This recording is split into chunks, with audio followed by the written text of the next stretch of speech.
Le CV est un document extrêmement important, c'est un peu votre carte d'identité professionnelle. Faire des erreurs sur ce document peut vous coûter très cher, que vous soyez employé, cadre, entrepreneur, médecin, avocat ou que sais-je. Cette vidéo est pour tout le monde et je vais vous demander de la suivre avec attention parce que nous allons évoquer 20 erreurs fatales qui sont malheureusement couramment commises sur les CV.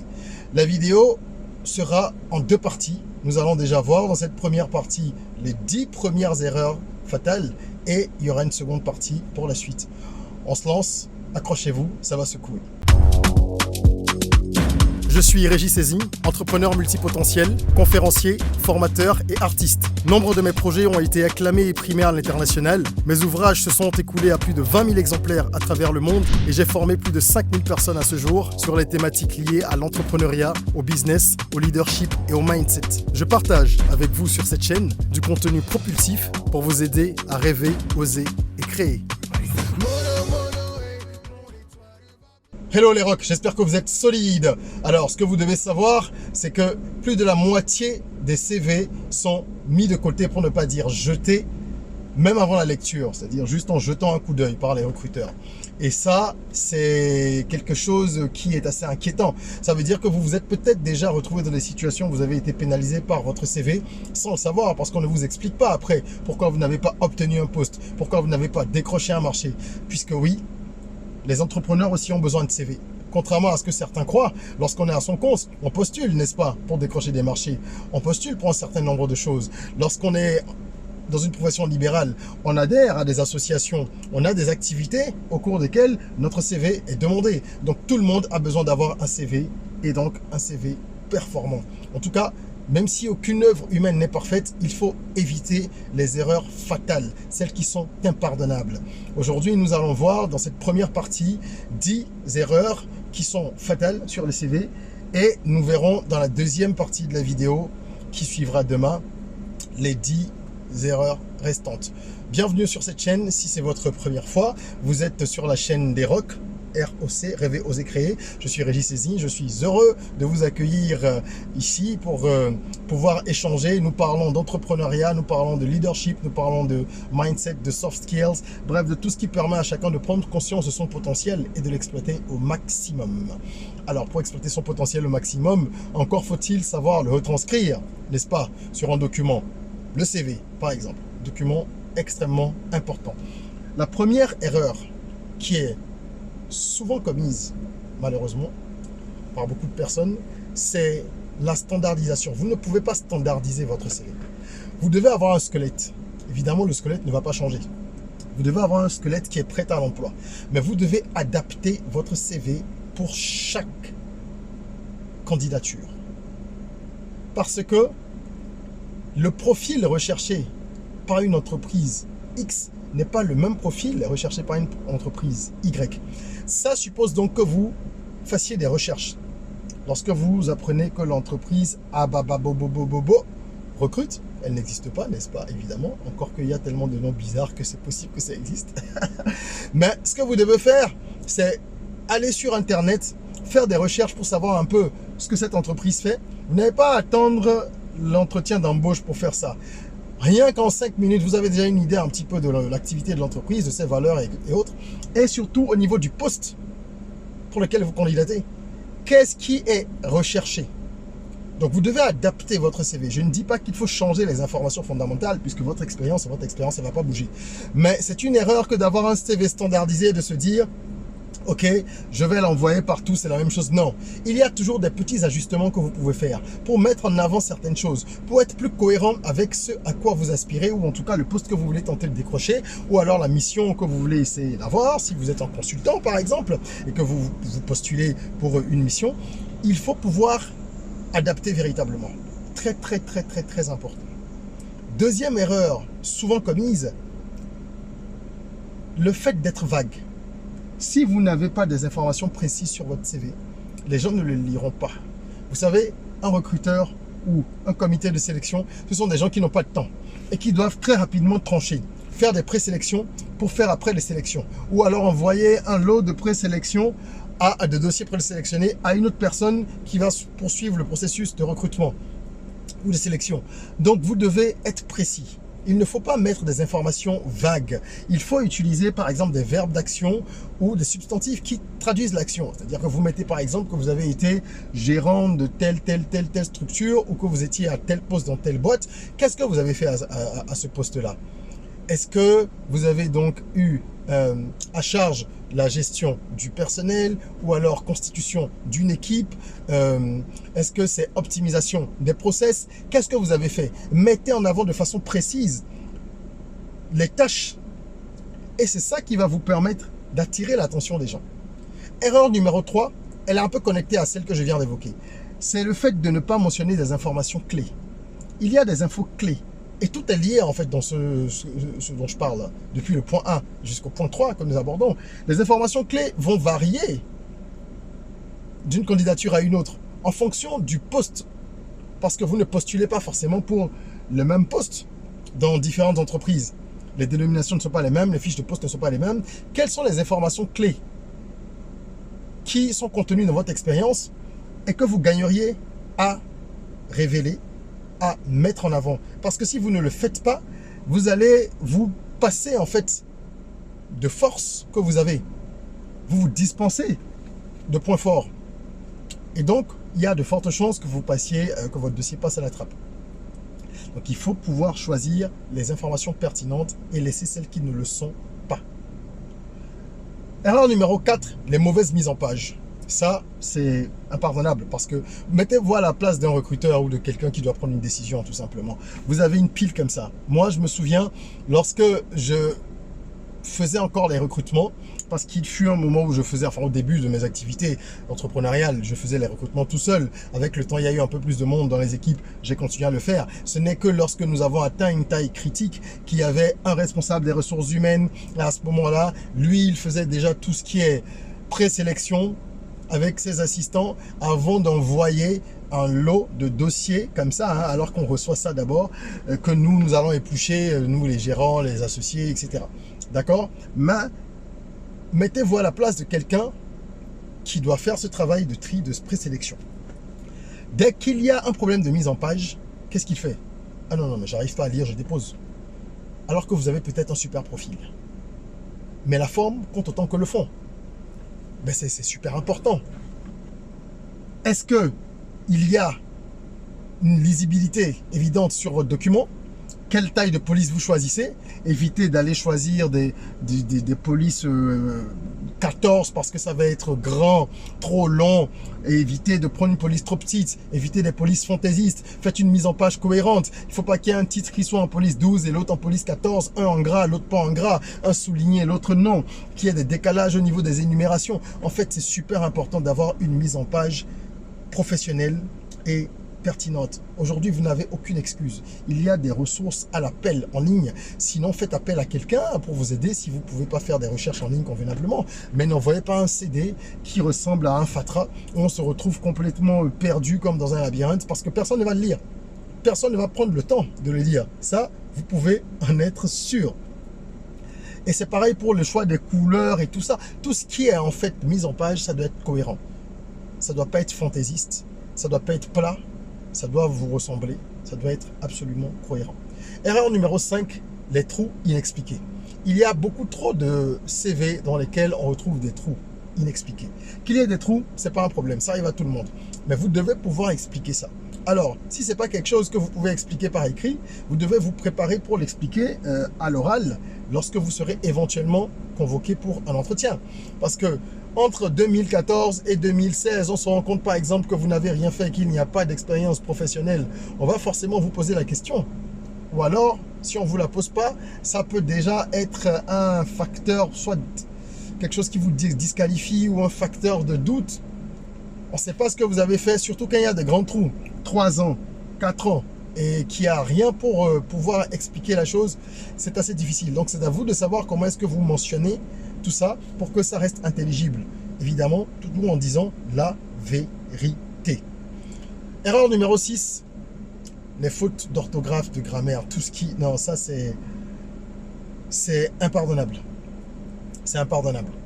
Et je dis impardonnable parce qu'encore à l'oral, on peut comprendre que quelqu'un qui a un niveau de langue pas très soutenu ou même corrects simplement, fassent des erreurs. Sur un CV à l'écrit, c'est impardonnable parce que vous avez Google et toute une panoplie de sites web qui existent pour pouvoir faire de la correction. Déjà, Word va vous aider à faire une partie de la correction pour ce qui est flagrant, mais ensuite, rendez-vous en ligne. Et dès que vous avez un doute, cherchez. Encore faut-il savoir qu'on a fait une faute pour essayer de la corriger. C'est vrai, il y a beaucoup de gens malheureusement qui ne savent même pas qu'ils font des fautes alors qu'ils alignent une dizaine de coquilles par ligne. J'exagère peut-être un peu, mais croyez-moi, j'ai vu des CV extraordinairement stupéfiants où vous ne pouviez pas faire 2 lignes sans avoir une dizaine de fautes et de fautes graves. Et franchement, dès que vous tombez là-dessus, en fait, vous arrêtez de lire, quoi.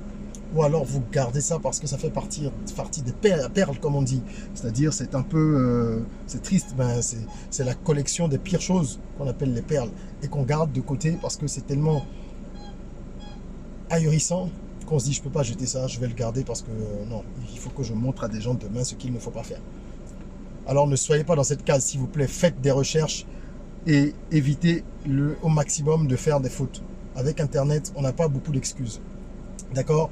Erreur numéro 6, le langage. Votre style rédactionnel ne doit pas être trop soutenu. Il ne doit pas être technique non plus.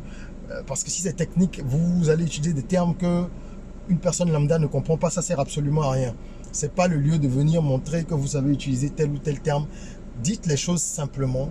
Écrivez dans un français correct, intelligible. D'accord?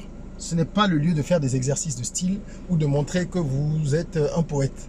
On n'est pas là pour ça. Il y a d'autres espaces d'expression pour ça. Donc, ayez un langage qui soit correct, mais pas trop formel et pas non plus, évidemment, pas informel. Vous n'allez pas commencer. Moi, j'ai vu des CV dans lesquels les gens mettaient « tu comprends ». Vous comprenez, je ne sais même pas à quoi les gens pensent quand ils font ça.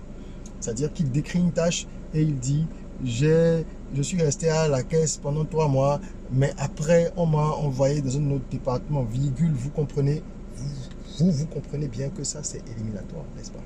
À ne jamais faire. À ne jamais faire. Surtout quand la personne écrit ça avec des fautes. C'est pas un discours, vous n'êtes pas dans un dialogue avec quelqu'un quand vous faites un CV. Vous présentez en fait votre parcours. C'est une carte d'identité professionnelle. Donc ça doit rester pro et ça doit rester le plus neutre possible. Avec votre personnalité, mais dans une certaine neutralité. D'accord? Numéro. Là, je pense qu'on est à numéro 8. Hein. Oui, je disais 6, mais c'était 7. Numéro 8, le mauvais format de CV. Alors, les CV ont beaucoup évolué. Aujourd'hui, il y a cette tendance-là à faire des documents courts. Vous ne pouvez plus aujourd'hui faire des CV de 4 pages. Moi, je connais des gens qui ont à peine 2 ans d'expérience et qui ont des CV de 4 pages. J'ai même rencontré, je suis tombé sur des CV de personnes qui avaient le bac et après avaient fait donc des stages, mais qui avaient des CV de 4 pages. Mais qu'est-ce que ça signifie? Ça n'a aucune espèce de sens. Votre CV ne doit pas faire plus d'une page si vous voulez faire un CV super pro. Des personnes qui ont 20 ans d'expérience, mais vraiment diversifiés avec des vies bien chargées, ont des CV d'une page. Regardez sur Internet, vous allez trouver le CV de Elon Musk, de Zuckerberg et de plein d'autres grands patrons. Une page, une page. Vous pensez que leur expérience est moins riche que la vôtre? Je ne pense pas. Alors, quel est l'intérêt de faire des CV kilométriques que personne ne lira? Moi, ça fait plus de 7-8 ans que mon CV fait une page. Et je vous avoue, c'est difficile parce qu'il faut faire des arbitrages. Il faut choisir en fait des informations à prioriser. Il faut en sacrifier certaines parce qu'on a envie de mettre tout ce qu'on a fait ou tout ce qu'on sait faire ou tout ce qu'on trouve pertinent. Mais il faut faire des choix, il faut faire des compromis et mettre en avant uniquement ce qui est le plus vendeur. C'est ça. Donc choisissez le bon format de CV. Autrement, vous n'allez même pas être lu, quoi. Ça commence par là, vous ne serez même pas lu. Erreur numéro 9, ne pas mentionner les compétences transférables. Les compétences transférables, c'est quoi? Il s'agit de pouvoir amener le lecteur, le recruteur, le décideur, à comprendre comment vos compétences peuvent être utiles dans son environnement. Vous avez travaillé dans une entreprise A, par exemple, ou sur un projet A, et vous voulez maintenant postuler pour quelque chose de différent. Mais la compétence que vous avez acquise avec ce projet A peut vous servir dans un projet B. Seulement, c'est à vous de dire comment est-ce que ça peut être utile. Le recruteur ne doit pas passer beaucoup de temps à s'imaginer les circonstances dans lesquelles vous pourriez faire nanani nanana. Vous comprenez ce que je veux dire? Si vous avez été magasinier quelque part, peut-être que vous pourriez mettre en avant la gestion de stock si c'est pertinent pour cette offre d'emploi-là ou cette opportunité à laquelle vous postulez. Ce n'est pas exactement pareil de gérer un stock et d'être magasinier, mais il y a peut-être des recoupements avec plus de responsabilités lorsqu'on gère un stock et peut-être d'autres tâches. Mais quelles sont les compétences que vous avez acquises quelque part qui sont transférables et qui sont donc utiles pour ce recruteur ou ce partenaire? Comment ça peut aider?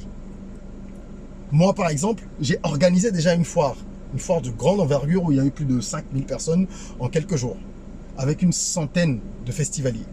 Si je dois postuler pour une mission ou un marché dans un autre domaine, mais où les capacités organisationnelles sont importantes, ça peut être un salon, ça peut être autre chose, mais je mettrai en avant ces aptitudes-là.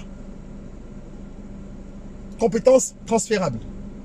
Donc, je vais mettre mobilisation, par exemple, de participants. Gestion événementielle, ceci, cela. Comment vous mettez en avant vos compétences pour qu'on puisse comprendre qu'elles sont transférables. Et je finirai avec l'erreur numéro 10 pour cette première partie. Il s'agit de mentionner des informations qui ne sont pas pertinentes. Surtout les informations personnelles. Théoriquement, un recruteur n'a pas à vous demander des informations trop personnelles. Il peut vous demander si vous êtes flexible sur les horaires. Par exemple, est-ce que vous pourriez bosser jusqu'à 20 h les jours où c'est nécessaire exceptionnellement. Mais il ne peut pas vous demander si votre femme ou votre mari accepterait, ou alors comment est-ce que vous vous entendez avec votre époux. Est-ce que c'est quelqu'un de flexible? Ça devient trop personnel. Il y a des gens qui le font, mais c'est normalement interdit. Donc vous ne devez pas non plus de votre CV aller sur un partage de données trop personnelles. C'est inutile. C'est inutile. Je vois des gens qui mettent par exemple leur religion sur un CV. Pourquoi vous faites ça? Ça ne sert à rien. Ça peut même vous être préjudiciable, vu le monde tordu dans lequel on vit. Donc les informations personnelles, on n'a pas besoin de les connaître. Ou alors groupe sanguin. Vous vous rendez compte, il y a des gens qui m'ont mis ça. Pourquoi? Sauf si vous êtes en train de postuler dans un contexte où c'est quelque chose d'important. Il n'y a pas de règle sans exception. C'est pour ça que je dis ça. Ça peut arriver que ce soit important pour une raison ou une autre pour un poste. Mais là, ça devrait être spécifique. Sinon, de façon générale, vous ne mentionnez pas ces éléments-là. Donc voilà un petit peu ce que je voulais partager avec vous. Ce sont les 10 premières erreurs fatales qu'il faut éviter de commettre lorsqu'on rédige un CV. Et dans la deuxième partie de la vidéo, qui suivra demain, il y aura 10 autres erreurs que nous allons aborder. Ce que vous devez retenir, c'est que quand vous rédigez un CV, vous devez vous mettre à la place de celui qui va le lire et vous demander comment je fais pour avoir de l'impact, comment je fais pour toucher tout de suite cette personne, pour qu'elle ait envie de me rencontrer. Qu'est-ce que je peux faire pour qu'à la lecture de mon document, en 1 ou 2 minutes, en le parcourant, parce qu'on survole d'abord les CV au moment des présélections, qu'il a envie de me mettre déjà dans le lot des CV présélectionnés et qu'ensuite il a envie de me rencontrer. À partir du moment où vous commencez à réfléchir comme ça, je pense qu'il y a des erreurs que vous ne commettrez plus. Mais lorsque vous êtes enfermé dans votre bulle et que vous faites les choses parce que vous voulez les faire, comme vous voulez les faire, sans vous chercher à vous remettre en question, ben vous faites n'importe quoi. Le CV, c'est un document super important et ça fait partie de ces éléments-là qui doivent être concis, mais qui demandent beaucoup de travail. Vous pouvez passer 10, 15, 20 heures là-dessus pour au final vous retrouver avec un document d'1 page. Oui, peut-être que c'est frustrant pour certains, mais c'est comme ça. Seulement qu'une fois que vous avez le bon canevas, vous l'avez pour toujours. Parce que par la suite, vous allez l'adapter, le modifier, le mettre à jour, faire des petites touches ou aménagements si vous voulez, pour améliorer la chose, bien sûr, c'est de l'itération. Mais vous n'allez pas reconstruire forcément de zéro. Donc c'est un travail utile. Prenez le temps de le faire. Voilà, j'espère que cette vidéo vous sera utile, qu'elle va vous servir. N'hésitez pas à la partager, s'il vous plaît. Partagez autour de vous parce qu'il y a trop de gens dans notre communauté qui font n'importe quoi et qui perdent des opportunités à cause de mauvais CV. Donc partagez cette information, partagez cette vidéo autour de vous.